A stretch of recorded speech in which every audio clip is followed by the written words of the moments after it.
after the intro. Like it's like Good morning, ladies and gentlemen. I have one quick administrative announcement before we hand it over to our speakers to kick off this session. This session has been pre-qualified to support continuing education requirements for several cybersecurity certifications. If you are a member seeking attendance documentation, please be sure to scan your badge at the scanner located in the back of the seating area at the conclusion of this session. Scanners shut off 15 minutes post-session, so please get your badge scanned before networking with the speakers. Also note that to qualify for CEUs or CPEs, the session must run a full 60 minutes. That 60 minutes can include Q&A, so please have questions ready for the speakers to fill the time requirement. Full details on the continuing education program are available in the TechNet Cyber app and the conference website. Thank you, and now over to our speakers.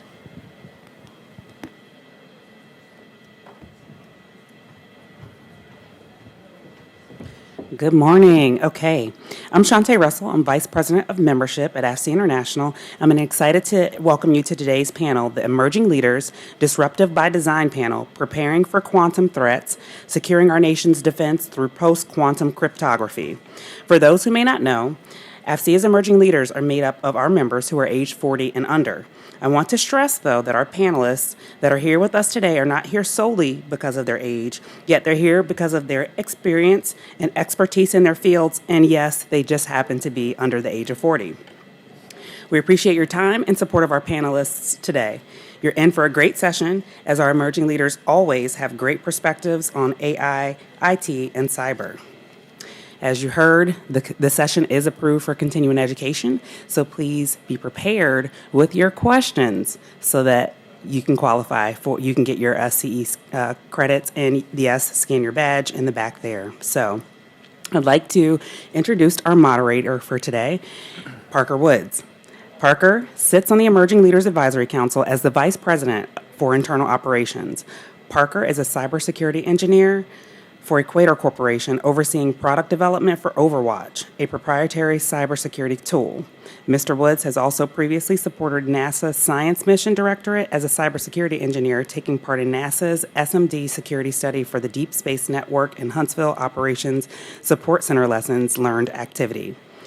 Previously, he contributed to the U.S. Army's DEVCOM's Ground Vehicle Systems Center Cybersecurity, say that 3 times fast, Future Architecture Report. Parker is going to introduce our panelists and moderate the discussion, so please join me in a warm AFCEA welcome for Parker Woods. Thanks, Shantae. Thanks, Shantae, for the warm welcome and introduction. It's great to be with you all here in Baltimore this morning. As a University of Maryland graduate, I've spent quite a bit of time here in Baltimore, going to Orioles games, eating cheesy crab pretzels and Old Bay wings and all the other wonderful things you can do here in Baltimore. It's also great to see some familiar faces, both on the panel as well as out in the crowd and around the show. So great to see you all here. Thank you for joining us. I'll go ahead and introduce our first speaker here, Jonathan Villalobos, or JV. With over 15 years of experience in Navy C4 ISR and related fields, Mr. Villalobos is a seasoned manager and technology insertion pioneer, coming off recent successes with the Navy's Big Data Joint Solution, Spinnaker, and launch of Zero Trust Platform as a Service afloat. For PEO Digital, Jonathan is focused on rapidly delivering the most modern and cutting-edge capabilities available across the largest and smallest companies that appreciably improve warfighters' survivability and resiliency. Jonathan has also demonstrated mastery at deploying new capabilities in a manner that yields significant cost savings to the Navy. Jonathan has 3 master's degrees, data science, MBA, and cybersecurity and information assurance. That's pretty good. I felt pretty good with just 1 master's degree, but hey. And then a bachelor's degree in computer science from National University. Let's welcome JV.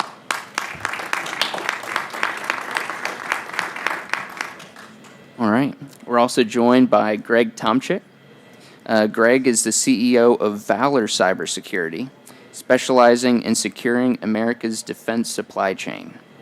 A former professional athlete, and I'll just insert this here as a former pitcher for my St. Louis Cardinals. Rock on. Nice. Turned cybersecurity entrepreneur. He has helped over 250 leading organizations strengthen resilience, including American Airlines and Caterpillar.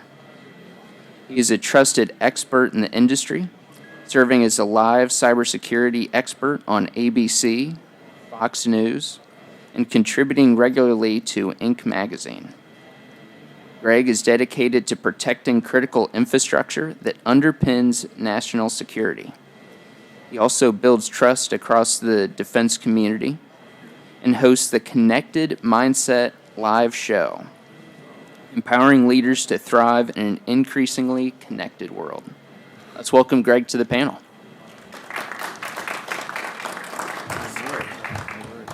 I don't think I could have picked the timing on that much better, Brian. Good job. Sorry. All right. We'll welcome Brian as well. He's the CEO and co-founder of Cloak, and was born into a house where scientific rigor and musical discipline were dinner table staples. His father holds a PhD in physics, and his mother is a professional violin instructor. By the time most kids were cracking open their first mystery novel, Penny was reverse engineering an Enigma machine and mastering the cello, a combination that later earned him musical scholarships and an audio engineering degree. But the strings and the soldering iron were never enough. Penny has always been fascinated around bulletproof data protection systems. That focus has produced 4 issued U.S. patents in data security and key management, proof that his ideas survived the crucible of the patent office as well as the marketplace. Today, Penny channels that multi-domain DNA into Cloak, a company tuned for the threat landscape we'll be facing 5 years from now, not 5 years ago. Let's welcome Brian Penny. As I think about that bio, I think that last sentence in there really is a great segue into this panel. The technology that we'll be discussing today is one that is on the horizon. Obviously, the advent of quantum computers we anticipate to be about 5 to 10 years down the line. And so we need to be obviously planning now for those changes and this revolutionary technology that will be breaking our today's classical encryption as well as quantum encryption down the line. And so with that, I'll go ahead and transition into the first question, which is all about understanding the urgency of post-quantum cryptography. So the first question is, given the anticipated arrival of quantum computers within the next 5 to 10 years, why is it crucial for us to initiate discussions and actions on post-quantum cryptography today? Do you want to kick it off? Do you want me? You can take it. All right, cool. So, hey, this is Jonathan Villalobos. So the urgency lies in the efforts that we're actively pursuing today in warfighting. Think of the adversary already in our backyard. Think of your standard end-to-end encryption has already been proven to be compromised. We're in an attack surface that is paramount in terms of proactive nature versus reactive. We can't do patching. We can't be in a world of compliance. We need to be in the world of how do we prepare ourselves on timelines that we don't discuss here that need action and proactiveness. So in my experience, we actually have pilot and innovation efforts that are taking PQCs and blockchain and decentralization into warfighting capabilities on the ship, on the edge. And the discussion here is trying to get people to understand in the audience or the people to really communicate and understand as an extension of the narrative. We need to do something now. We need to be proactive now. There's algorithms already published by the NIST standards to say, hey, look, we have standards to apply to and implement them if your company has them. And I've been a part of efforts that do that as well. And I think what's important is we don't have the rigor and testing and validation that we need to, in the community of interest to promote resiliency. So if we want to get after the resiliency that says it takes these algorithms and these capabilities further, we need proactive collaboration and partnership and demonstrate those worth in the real world today if we're going to be ready on certain efforts. Anyone want to add to that? Yeah, I'd add to it, a big thing that's happening right now is adversaries are harvesting our data now, and they know that they're going to be able to decrypt it later. So imagine the plans for a battleship or an airplane. They are getting those plans, yes, they're encrypted, but they are sitting on hard drives right now that they know that they're going to be able to decrypt that data as soon as they have a quantum computer. So it's important to secure your data now for anything you want to be using within 15 years because they're going to have the plans for it. Yeah, yeah, I love topics like this because it requires us to think a little bit ahead. Most of the time, when it comes to the threat, we don't think about it until they're on our front doorstep. I'm fortunate enough to work with leading defense contractors that ask these questions. How does quantum computing impact my network, impact my secure network, and ultimately impact my budget? And we have to help them think ahead about what does this actually mean from a computing standpoint, but from an encryption and cryptography standpoint. And I think it's extremely interesting when you hear experts on this topic talk about the adversary taking our data now and encrypting it later. We oftentimes think about data being stolen and then decrypted now. So we got to think 5 years ahead, 10 years ahead. A challenge I'd give each of you, if you're responsible for a security program, think about how you update your standards, just like we have life standards, your standards of security, policy-wise and then technology-wise now, so that you can scale going forward. I think that's a key takeaway you're going to hear from everybody on the panel. And try to take away some key actions. This topic can get extremely technical, but there are some easy things that can be put in place to stay ahead of this post-quantum threat. Yeah, and this topic, obviously, as you mentioned, is technical, but we'll be walking through so many different use cases of why quantum computers, the advent of this technology, is going to have such a big impact. You talked about, battleships and some of the schematics of, in our nation's readiness right now, but you think about embassies, you think about our critical infrastructure, the different areas where we house this sensitive data that today, even today's encryption isn't perfect, right? Just imagine quantum computers being able to break some of these classical encryption schemes that we have today. So Brian, you mentioned harvest now, decrypt later, and I'd just like to kind of add to that. How does this strategy of harvest now, decrypt later impact our current data security posture, and what steps can we take to mitigate these risks? So I think one of the things you got to think about is data integrity and go who has access to that data and control that as much as possible. Because if you have to work under the assumption if somebody can get into your classical encryption in the future, I want to make sure they don't even have that data to begin with. And so how do I secure my data from getting into the wrong hands for extremely sensitive data? And that's one of the things you can do now. And you can just say, hey, I'm not going to put this on an open Gmail email or something like that. I'm going to make sure it goes to the right person through a secure server and have proper chain of custody on that data and show the chain of custody on that data. Yeah, can I add that? Yeah, that gets me really excited, Brian. So some of the stuff that comes into, how do we get after an architecture?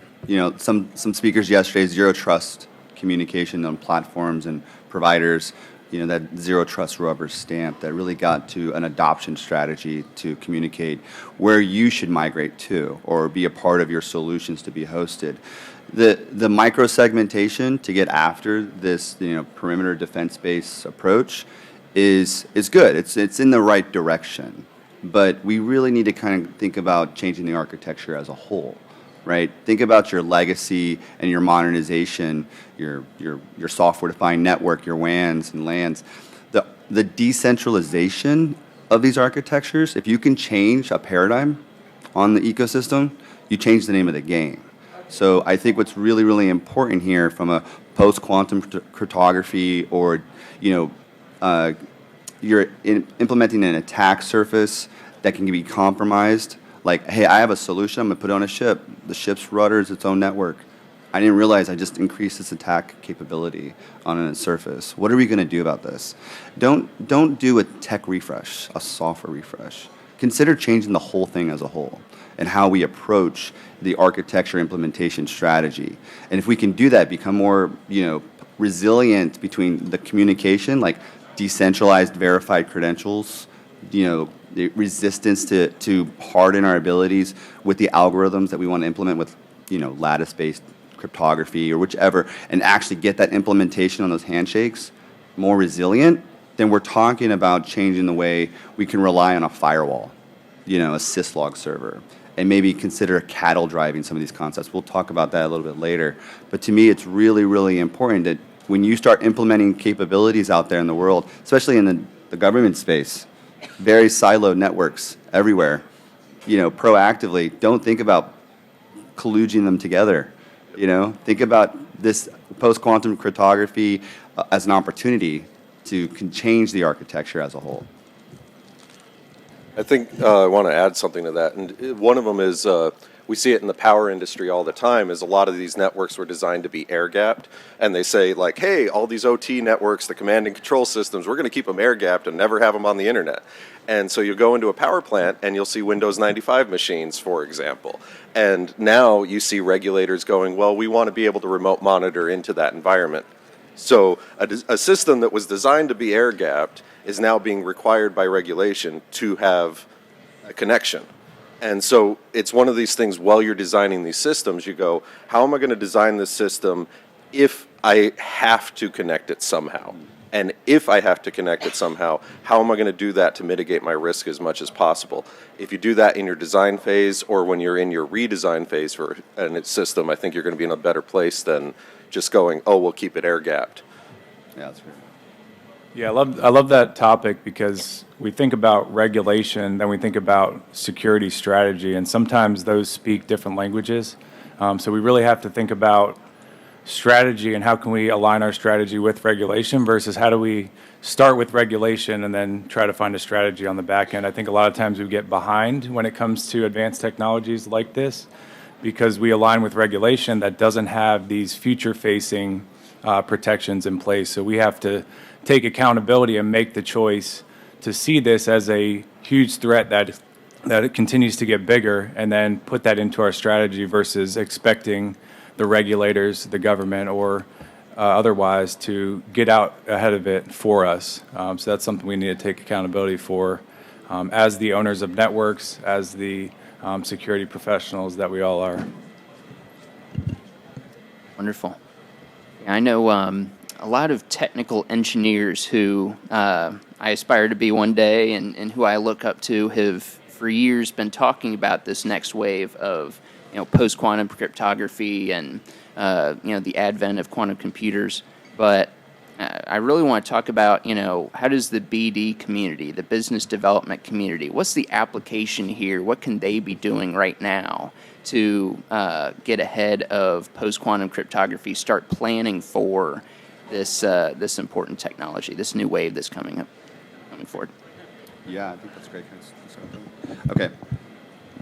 So I love this opportunity to partner, right? Partnership and collaboration in terms of this development. So in the government space, we look at across organizations to work together. If I could take a great opportunity between the collaboration of your technology that's aligned towards the resiliency of, PQC, I'm going to go and talk to, let's say, Space Force. And I'm saying, Space Force, you have an opportunity to do some C2 command and control over here with tactical on C4I. Let's collaborate this opportunity, scale your capability out, and across joint services or collaborations. Often enough, we do different motions on a vertical architecture. This is JFQ Odin, this is DISA, this is a horizontal network down to the mobile manpack unit, or unmanned vessels. The difference is we can solve all these problems. They're common and collaborative in their problem statement. It's just they have different paradigms. You know, if I have an adversary trying to penetrate an application, we'll just call it a joint coalition application. And I don't want my adversary to know that my coalition partner accessed that information. If we could decentralize that capability, and let's say on that OSI model down to the data and access point, we could limit their ability to access data, right? And then all they try to do is generate is a zero database visualization. They don't have access to the syslog server information of our coalition partner. But the concept is partnership and collaboration to showcase that business value. In the Department of the Navy, we thrive on this concept of horizons and maturity of innovation with piloting and demonstrations to production. So if we want to get out of this valley of death, right? A lot of people understand that whole valley of death concept and penetrate the market and get that market fit right. I noticed a lot of the real-world application demonstrations, right? So get your capability out there. Let's promote that capability to the point where the return on investments are actually demonstrating value. So let's relate this to this, right? If I could decentralize the architecture and I can create a transport layer that is a post-quantum cryptographic encryption, let's say in distributed ledgers and blockchain, just arbitrarily, right? And I'm riding on this transport layer across cloud to edge, right? Shore and afloat, whichever it may be. I want to be able to do this in a way where I can actually take return on investments to get rid of stuff, right? I want to be able, if you can tell me you can implement these capabilities and I can turn stuff off, we call that cattle drive. If I can seriously cattle drive some stuff out, then we're going to have that transformational partnership conversation out of the valley of death, take those wins, and not say, hey, cost savings wins, but your transformational money's there, right? You can now take that funds that you would have saved and recreate your architecture, translate those capabilities across, and actually get the sustainment focused on your new latest and greatest. There's a lot of great opportunities that come into the modern service capability of, like, let's say, adoption of legacy, right? You know, we got to wait for MDE to be compatible with Windows 7, you know, and you need to update tech refresh, software refresh your capabilities. Well, what if I didn't care what application it was? What if I can access that data, right? But this is the conversation of modern service capabilities, partnerships and collaborations, and mindfulness of this attack surface for, you know, post-quantum cryptography. And this is a constant discussion of implementation. So partnerships focused on policies and standards. Then the Department of the Navy, we're trying to put out memorandums and directives to prioritize the implementation of this now. So we have a thing called Naval Identity Services. It's not focused on this yet. And we're like, hey, security first, right? Implementation, security first. So if we're going to do Naval Identity Services with NIST, we need to approach this problem statement as well. And, you know, people say, where's my requirements, right? And so we're going to try to promote internally, hey, get after it, you need to. But we also need the community of industry and partnerships on the how. That's an interesting idea of addressing the technical debt that you already have in your environment and using this as a way to say, hey, we already have these problems. We should be addressing them anyways. And this PQC conversation of quantum computers are coming or maybe a way to address, we have a huge technical debt on all this critical infrastructure. I mean, for instance, last week at Newark Airport, they said the air traffic control system went down for 90 seconds. You know, that's a technical debt. Why aren't we addressing these? And, you know, part of it is regulation, part of it is budgetary, and we go, okay, we can align some of these and say, how do we make regulation push the budgets to push addressing this technical debt in a way that actually makes it move forward? Because we're building, if we say, hey, we're going to put out this fancy algorithm and it's going to be, it solves all these problems, but it only runs on Windows 10 machines. What happens when Microsoft stops supporting Windows 10? You know, you're building your house on sand really quick then. And I think we need to address that as part of this conversation now. Yeah, there's an enormous amount of opportunity to set the requirements for what this will look like. I think a lot of times, like JV mentioned, we look for somebody to tell us what the requirements are, and then that's what we go and bid on. We love seeing our industrial partners and the industrial base develop something internally and then go and sell that to the government or to their other partners. And this is a prime opportunity when we talk about business development folks that are out there talking about strategic partnerships, is find companies that are implementing it within their own network or have done so, and it's a opportunity to share the business case with the government or with integrators to partner up and help them pave the path forward and set the requirements. If you can set the rules of the game, you're going to be ahead of the curve when it comes to putting your company in a healthy position to thrive in this market. And ultimately, every industrial-based partner, every government agency is going to have to implement this type of encryption. So you're going to be ahead of the game there. So many great points here that were made. Obviously, think about the partnership in the Navy, right, and just the ability for many of our government departments to see what is on the horizon, right, and to start thinking through how we're going to start partnering with industry and implementing post-quantum cryptography. Another example that I thought of was the NIST standards, and some of the different policies that are being developed right now so that we can start to integrate some of these quantum capabilities into our systems. Our next question is on the federal government's role in post-quantum cryptography, and I'm definitely interested to see some of the different use cases that you all think through what the government is doing right now to undertake this and address these challenges posed by quantum cryptography, specifically for critical infrastructure. So I'll pass that on to Brian. The critical infrastructure. Yeah, I think so. I work in power plants. We work in securing the OT environments in power plants, and we're doing it on a hardware level. I think the federal government could help in a lot of ways. One is be honest about the regulation that they're putting on these power companies. A lot of the times we're not talking about. You don't want to move fast in the power industry because there's a lot of moving parts, and it's very easy to accidentally shut things down. And so if you go in there with a sledgehammer and say, hey, we got all this regulation, boom, the power plant's going to say, that's just going to shut our system down. We're not doing it. We need a waiver on that regulation, and that's what ends up happening. So I think an honest conversation, and instead of saying, like, we have to have this happen now, we say, here is the roadmap to make this happen, here's how we're going to be a partner, and here's how we're not going to get in the way, and have that conversation. I think ways of being a partner is you see great labs like Idaho National Labs or Oak Ridge, and you say, we're going to do some of the research and development at these labs because we have the tools there, the smart people are there to do this study.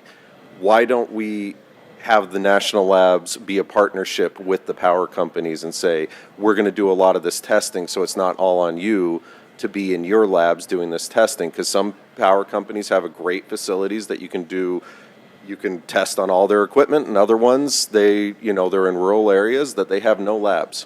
Mm-hmm. And having those national labs have the allocated budget to be able to address this problem would be huge for the power industry.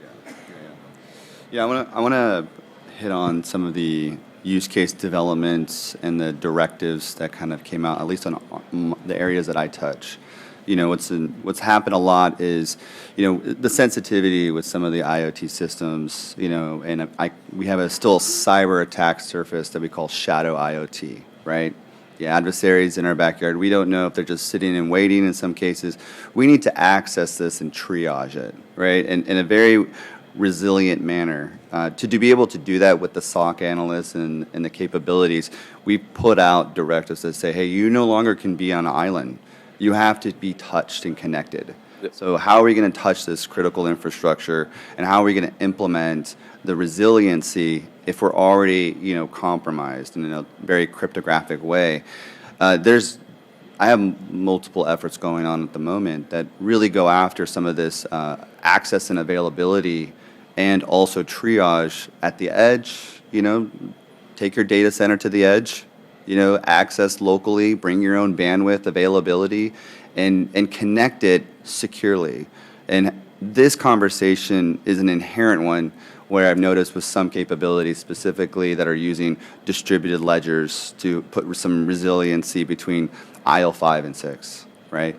Or putting it in a capability perspective to implement the NIST standards for PQC in a software-based perspective. So if you can be like a containerized software-based solution, it's going to make it an adoption strategy a lot easier. I mean, just standard concepts in terms of fielding and solutioning.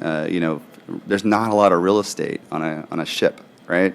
There's not a lot of bandwidth and availability to say, hey, you're an edge provider, right? Think about it, multi-cloud. They're going to have competing, classifications and multiple resiliencies from multi-cloud providers. We have to be mindful of, putting the capability of a high-performance computing center at the edge and implement a lattice-based cryptographic encryption, but we don't even know if it's going to work in terms of the resiliency of the way that algorithm's designed, if it's an easy lift, right? So we have efforts that go after to say, hey, look, let's think operational first, right? Think of those little R requirements, what mission and outcomes we're trying to create, and what serves a local operational need and what serves a network infrastructure access availability need. Like I want to focus on you as a customer locally, but I also want to focus on my ability to access those systems, triage it, get it back, and we have focused areas that say, hey, sometimes it's not a single capability. I want to bring the transport post-quantum layer, but I need your solution to access the data in a very secure, distributed way so that we can do this in an orchestrated. It's not one vendor can do it all. I think I'm going to probably say that a couple times because the reality is the implementation strategies it's going to be an ecosystem.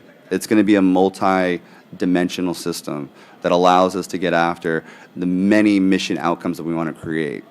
So when we start talking about this, the government's implementation strategy to that, I've been mostly focusing on investments, values, and creations, resiliency. And if I can get the resiliency pushed to a 10x or user time loss savings as well, hey, I'm going to promote this all the way up to the DoD as much as possible because I want this to be an adoption strategy that's common and collaborative. That's a whole nother challenge we have that I'll even tag on is there's so many solutions out there stood up in a very similar sauce, similar related ideas, and they could have been common on the back end. Common database, common encryption solutions, common transport, and let alone managing that, right? It's managing another transport layer on an encryption perspective is managing another network manager, right? It's just like it's not resilient, at least in the government space. So we need people to come in and show us how to be even more resilient when we talk about our attack surface. So I'm grateful that there's people leaning in. The game's going to always change. Every 5 years is going to be, we're talking about blockchain now, and post-quantum cryptography is going to be the standard. Hey, what does it mean in a quantum computer perspective, quantum chip perspective, on an attack perspective? What does it mean from a cross-domain perspective? What alternatives do we create? And these are the conversations we're actually having now. It's just a matter of how do we do it? And that's one thing I'm going to also promote is industry, please, speak up with a loud microphone, on your abilities to support these efforts. Engage, come find us, come create an opportunity to say, hey, I'm here to help you accelerate. And that's the partnership I want to try to promote as much as possible because we actively drive use case and developments towards the outcomes that we want to scale. We don't want to have thousands of solutions out there. Even if we have post-quantum cryptography out there, we're going to still find a backdoor if we don't fix that as well. Well, and the backdoor part of it is important to keep in mind because a lot of times people will think about, these are my most important assets on in my environment. But take, for instance, a Navy vessel. If I could get into the fuel gauge and make it so that vessel thinks that there's not enough fuel, they might turn around while they're in theater because they need to refuel. Who thinks about encrypting the fuel gauge?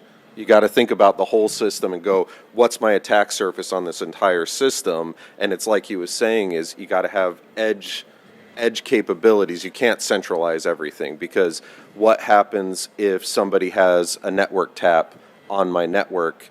It's passive. You can't see it. You can't see a network tap on that's plugged into the Ethernet lines. And if it's connect to a router that's sending out, how do you know? So if the data is not secure before it goes through your whole network, you can't tell. So you have to be looking at that edge computing and go, how do I secure this data as close to where it was generated as humanly possible? Yeah, I think it's been hit on pretty hard here. We need to lean on each other, both from the government and the private sector side.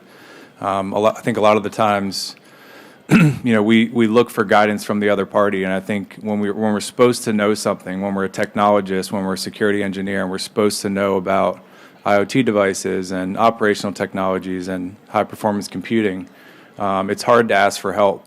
We've had multiple technologists in high-performance computing labs just ask us to reiterate to their bosses or the folks that they report to that a similar message.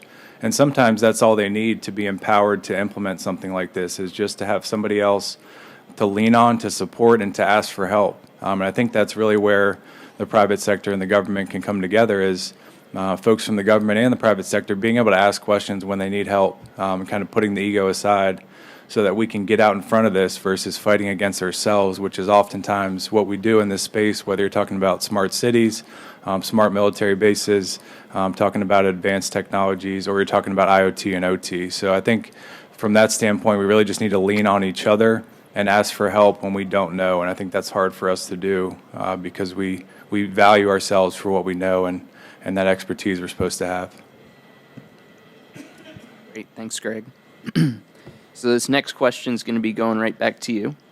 From a policy standpoint, what regulatory measures should be considered to ensure a secure transition to post-quantum cryptography? How can these policies support innovation while addressing security concerns? Yeah, I think most things start with policy, or we look to policy to dictate the requirements. But sometimes that's not policy from the government coming down to your agency, to your division, or even to your organization. That's ultimately the policy that you create that goes up to that level. I think that's one of the things I always look for in organizations or supply chains, is how do we meet each other in the middle versus waiting for one of the parties at either end to act. And sometimes we're looking across the aisle just waiting for that person to set the policy, set the standard, or look to NIST to update the standard before your organizational policy is updated. And that's honestly too late most of the time. They are ahead of the curve, great folks over at NIST, putting great things in place. But information sharing with folks like NIST and trying to set the standard. There is return on investment value, if that's your metric, when you're able to set the standard and get out in front of it. We've seen it time and time again with the industrial-based partners that we support. It could be a little bit delayed, but ultimately, if you set the policy at your company or your organization or your division, then you pipe that up and say, here's what we've learned from setting this policy. You're not going to do everything perfect the first time. But if you're able to learn those lessons, you sell those lessons to your bosses or to other divisions. That's how we all get better together. And I think that's why we're all on this panel together, is how do we share expertise from our unique perspectives in order to help people take action. And ultimately, that's the challenge we want to see each of you walk away with, is how do I implement this into my organization with everything I've learned from what the government's saying, what the private sector's saying, and what industry is saying on how do we stay ahead of the curve and ultimately protect the warfighter, which is why we're all here. Yeah, so this is one of the things I like what you said about proactiveness. Often enough, we have in the government space a lot of policies, a lot of directives, a lot of memos. Sometimes people just say, hey, look, great, I know you can take this policy and memo. I'm not going to do anything about it.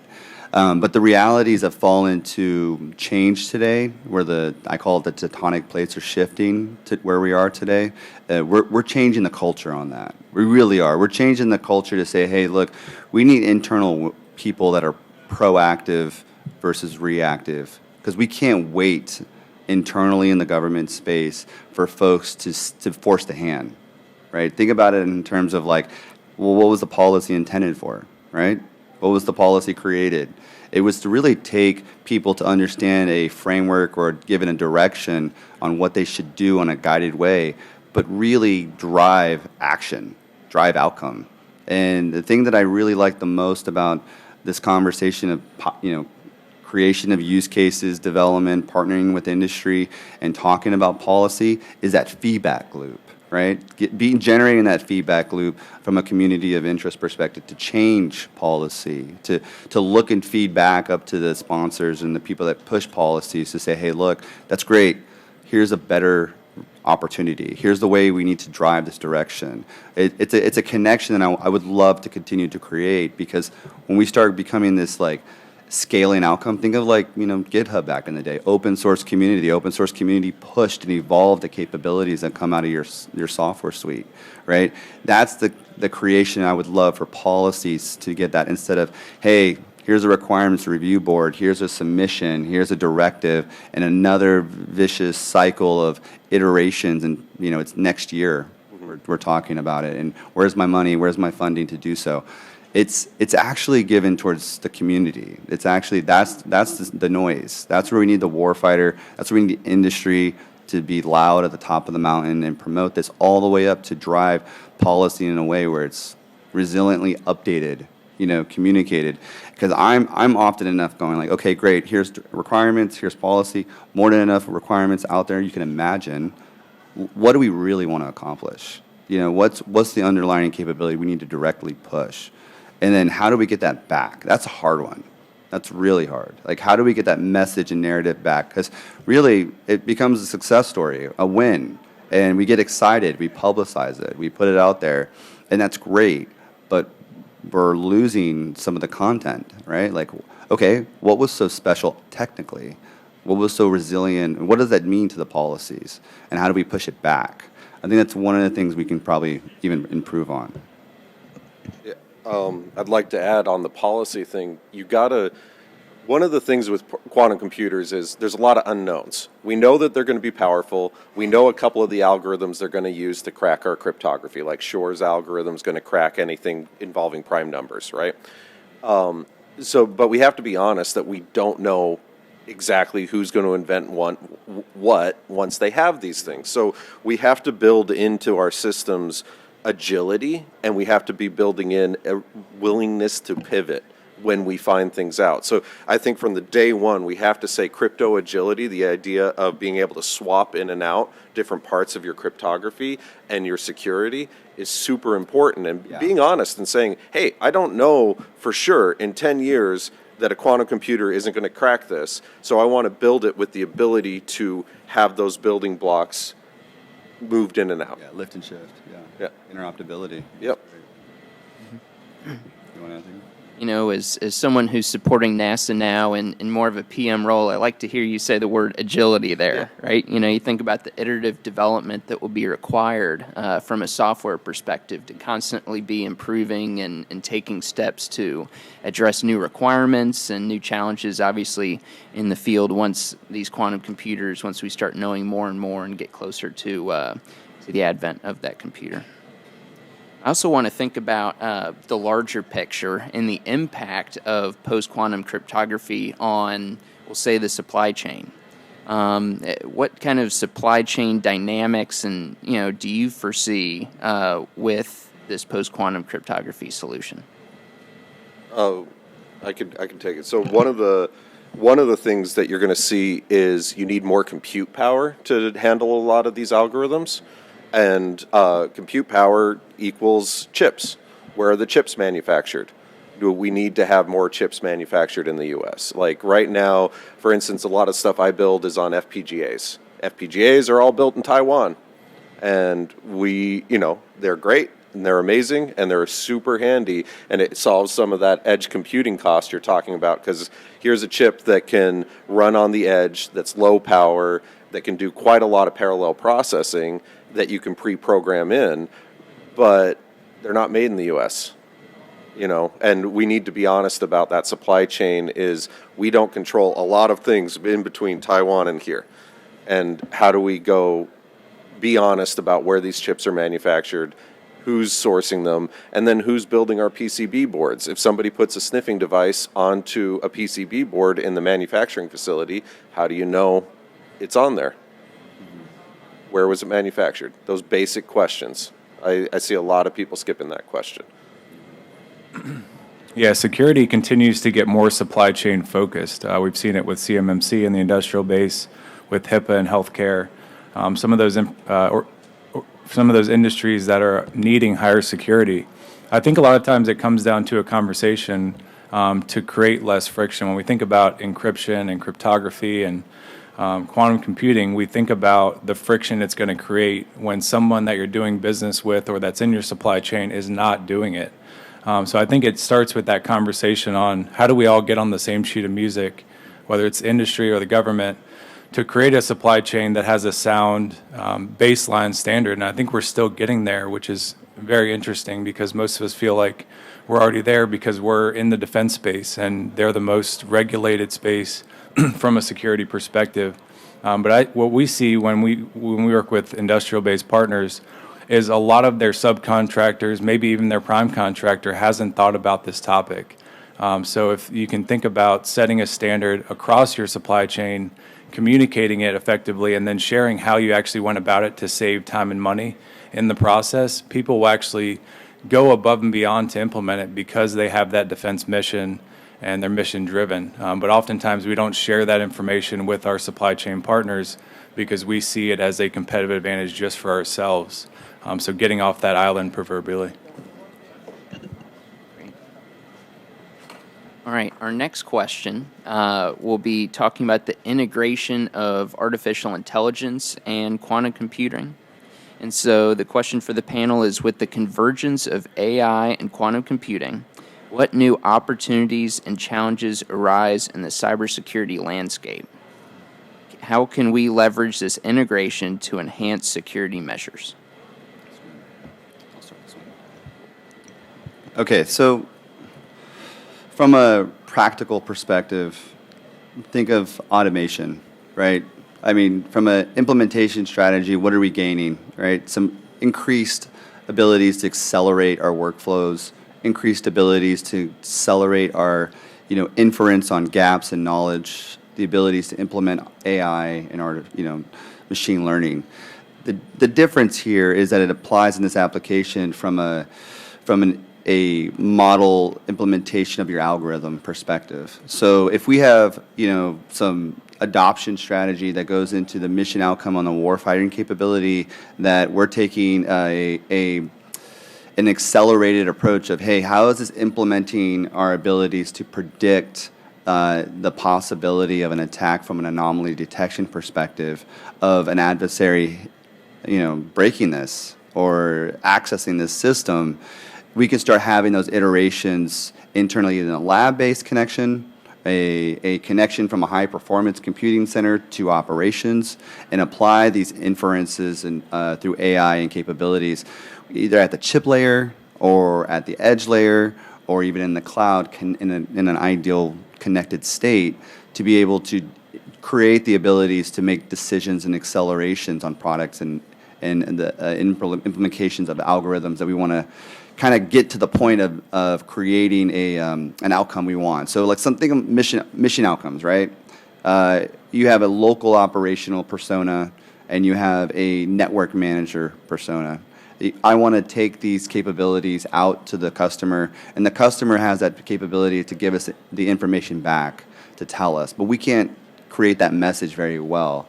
AI and automation through these capabilities will allow us to accelerate that feedback loop and iterate to the point where it can actually start telling us, hey, here's some gold standards, gold, silver, bronze standards, and how you can implement these algorithms and adopt the access points to your customer or warfighter in a more streamlined way.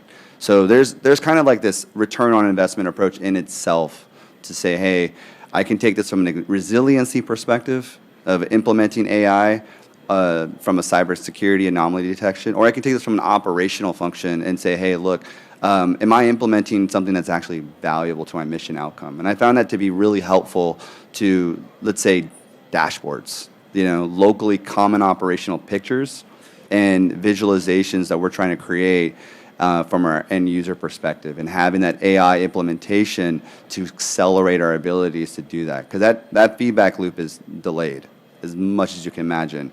From a algorithmic, I think I've hit it, that operational security perspective, we really do need to maybe apply the research and the implementation strategies with AI and capabilities to iterate to the point, are we doing these algorithms ideally? Are we applying it the best way?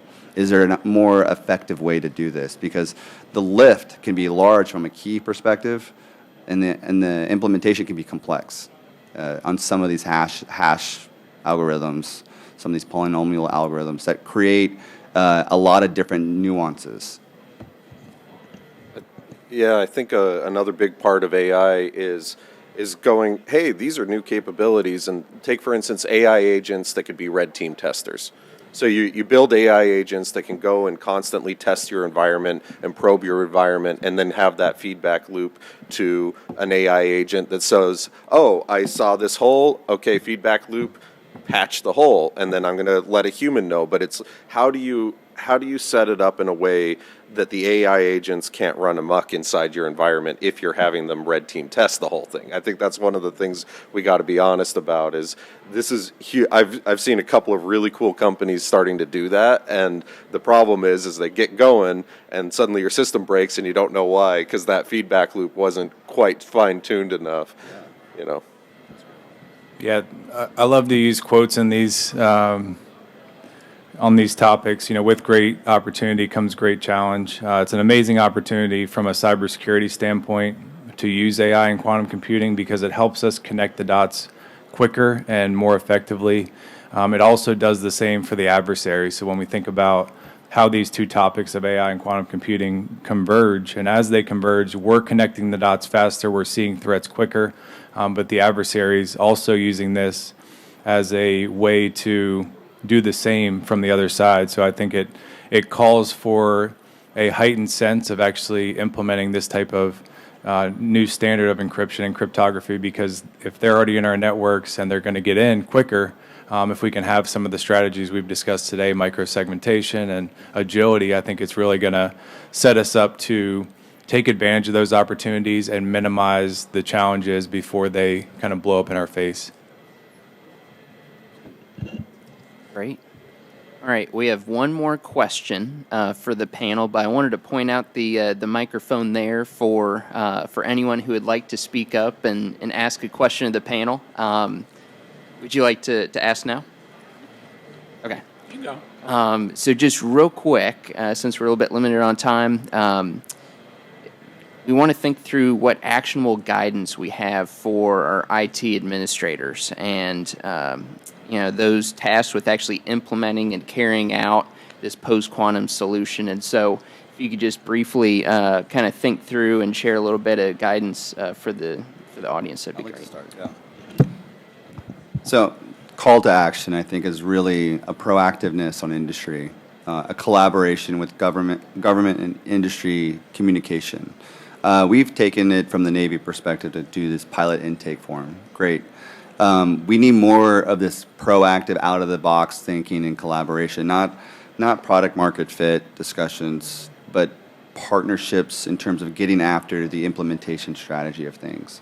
So I'm a huge proponent of reach out, let's talk, let's communicate, let's get onto a channel, let's get folks together. And what that means is, who in the government are you talking to already? Who are you already working with? Who in the government can I talk to help bridge these gaps? That would be really a proactive approach to get us to the point where it's like not just a bag carrying quota, lock-in from one vendor to the government, one stakeholder. We need to get beyond ourselves. Think long game. We got to fight the mission. We got to fight the war. There was a great experience that I had recently where we had a 4-star Fleet Cyber Command person speak to the CEO of a very large company to say, hey, look, you need to shift your product line, because if we're attacked tomorrow, you won't have a data center. You won't have a product line. So we need to change this culture of saying, hey, we don't need to pull out the biggest caller device. It starts at every level, and we can start communicating outcomes and getting after on the focal tip of the spear discussions on warfighting. Yeah, I think just asking the question, what does it look like to get our organization to post-quantum cryptography? The standards are out there through NIST. I think questions are the best answers oftentimes. So going back to your organization and simply asking the question, what does that look like and what resources do we need to update it? I think that's the biggest key takeaway that I would, if I was an IT administrator, I'd be going back to my organization and asking, what does it look like to go from pre-quantum to post-quantum cryptography, and how can we get there in a quicker format than just waiting, 5-10 years to get there? Thank you. I'd crypto agility. That'd be the number one thing I'd be thinking about, is how are we building these systems to be agile as possible. Thank you. All right, first question. Good job, guys. Thank you. So I think that in the spirit that questions should add value to the discussion, I'm going to try to add value, but I'm also going to give you guys a break because you guys have killed it, because I think this hopefully will add value to the people here listening. I wonder how many people have TS clearances here. Okay, a percentage, maybe half. So if you don't have a TS clearance, it's really hard to be aware of where some of this stuff is. But to the point of industry engagement, so one of the sort of things I'm a little embarrassed but not too ashamed to do as an AFCian is to advertise an upcoming AFC event where there's going to be more discussion, and we're going to keep peeling this onion at this fall's AFCIA San Diego C4ISR Symposium, where quantum's going to be featured really heavily, and AI, where don't want to share all the fun ahead of time, but we're going to get at how do you use AI to compete against itself to do some of the things that JV's talking about. So if you're not interested, if you're interested in quantum encryption, want to learn more, but you're not in San Diego, obviously it's a trip. If you're local to San Diego, check it out. And we'll be pulling the threads on all this stuff actually there, and that's in November 4th and 5th. So great job, guys. Thanks for allowing me to do that little bit of a public service announcement. Thank you. Hi, Johnson Wu from Defense Innovation Unit. I have a pointed trick question for JV. Love it. So, you guys have put skin in the game, dipped toes into data-centric security using distributed ledgers that kind of touches upon post-quantum cryptography. 100%. Not quite. Yeah. So I just came back from RSA, and it's rather confusing. I see a lot of crypto inventory. Mm-hmm. Well, crypto inventory is just a small part of the solution. There are the quantum random number generators. Yeah. And there is the certificate chain of custody and certificate life cycle management guys. Mm-hmm. And there are the big box vendors, the Palo Altos and the Ciscos and the Thalets and those guys. So, full disclosure here, DIU did the multi-layered security using distributed ledgers with you. Yeah. If you were to put skin in the game on post-quantum cryptography, it's going to be a heck of a lot messier because you're counting on all these vendors to come in. So the question for you is, are you going to do it yourself? Are you going to get DIU? Or are you just going to issue it to a prime? No, love it. So this goes towards your question on a proactiveness. We actively already are discussing, what does that architecture look like? How do we want to present and drive those capabilities? It's not going to be a one vendor does it all. It's just not. We have a use case operational focus first. And so there is some bright minds that, we can talk about later that are driving the innovation and directive of hey, here's that. I'm the policy governant owner on this use case. I'm going to drive the standard of how we should direct maybe some real world hardware applications, the tip of the spear of the challenge where there's no telco in sight and war fighting's happening, things are turned off. That's going to bring up a multi-layer of availability of different criteria of solutions. So that our effort that we worked on together isn't going to be enough in itself. There's other solutions we have on other contracts, but that are driving in parallel different perspectives from a platform perspective. You know, the IL6 and IL5 discussion, you know, different use cases. And even those ones, platforms as a services aren't really going to do it as well. You know, so I entertain the opportunity to continue to iterate on this, right? I look at it in some cases, we're just kind of doing the tip of the iceberg. You know, the problem and the challenges we want to address are deeper below the surface of the water. And there's so much more players to get involved. I'm more open and available for small businesses all the way up to the larger companies to work together. But I'm still going to be an advocate of there's not going to be one that can do it all. You know, so I encourage this partnership and collaboration. But what we're doing better at today is setting it up for success. So, for example, you have a great product and solution. We've done some stuff together when it comes to getting some ideas out. But you need to set it up for success to where, on what platform, on what environment, and who's going to be the operational stakeholder. You know, do it right, set it up from the beginning. And that's where I feel like we're going to change the iteration to be more responsive and active on maybe particular solutions over others. But thank you for that question. Yeah. Thank you.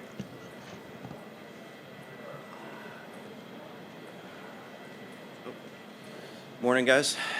So Jason Bradley from Copper River, and we're kind of like a middleman between industry and government, but you touched on this a little bit earlier. I wanted to drill into it a little bit more.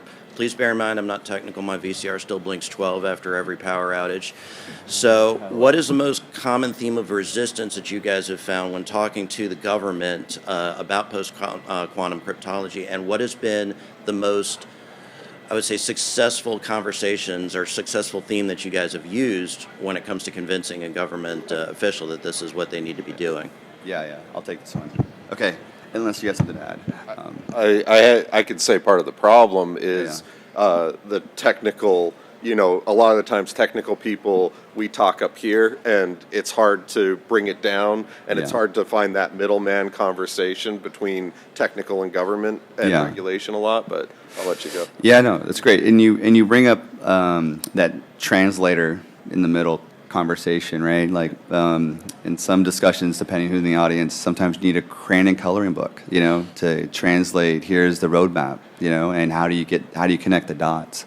I've been very proactive with certain voice of the customer, voice of the warfighter approach, getting that perspective to be that champion and getting them in front of, like, let's say the Don CIO, in front of the DoD CIO, in front of a digital twin effort with CSRA, with the DoD. And the reason why that was so impactful is because they have the abilities to voice real impactful operational experience that's today. Hey, guys, I got 30,000 alerts every minute. You guys are not giving me what I need. You know, they're really giving that scared story message across the line and being able to put a sense of urgency on leadership, specifically on standard encryption. It's like, I'm not the one doing it. I'd rather have not a vendor, not myself. I'd rather have the warfighter do it. And once they communicate that, they say, how? Okay, how do we fix this? And so some of these approaches have led to post-quantum cryptography, resiliency, trying to get after, a responsiveness, a proactiveness, and building the ecosystem in a virtual environment, a digital twin perspective to iterate virtual red team, blue team, purple team stuff, and create these approaches. So multiple people, multiple players, but if you can get the voice of the warfighter to do it, if you can get your people that you're working with to help them align towards the outcomes that they want to accomplish, and you're in front of some important people, find those customers that come with you. You see what I'm saying? Yeah. Find them and bring them into the conversation. Have them be your champion. And once you get that champion, they'll help you help them. You see what I'm saying? It's let me help you help myself kind of thing. No, makes perfect sense. Thank you. Okay. And with that, we are at time. I noticed that we have 2 more questions. So your opportunities to ask your questions may be perhaps, I don't know if these gentlemen will be willing to stick behind. We also have an emerging leader networking event this afternoon at 4 p.m. If you are not registered for that event, note it's an emerging leader member event. If you're not registered for that event, you can see Veronica Snell right here in the white on the back row there to get details. You can also see her for opportunities on how to engage with ELs, how to continue hearing from this group.